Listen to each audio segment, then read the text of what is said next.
திருக்குறள் சிந்தனை. கேட்டவர் பலரும் வெறுக்கும்படி பயனில்லாத சொற்களை பேசுபவன் எல்லாராலும் இகழ்ந்து வெறுத்து ஒதுக்கப்படுவான்.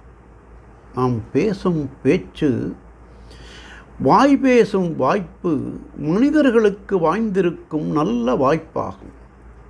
நாம் பேசும் பேச்சினால்தான் அதன் பெருமையும் சிறுமையும் வெளியே தெரிய வரும். அதனால் நான் பேசுகின்ற பேச்சு பயனுடையதாக பண்புடையதாக இருந்தால் அது சிறந்த நன்மையுடையதான பேச்சாக இருக்கும். பலரும் போற்றுவார்கள். பேச்சு பழுதானால் பலரும் இகழ்ந்து வெறுத்து ஒதுக்கி விடுவார்கள். ஆகவே நாம் பேசுகின்ற பேச்சினை எப்பொழுதும் சிறப்பாக பொருள் உடையதாக உயர்வுடையதாக பேச வேண்டும்.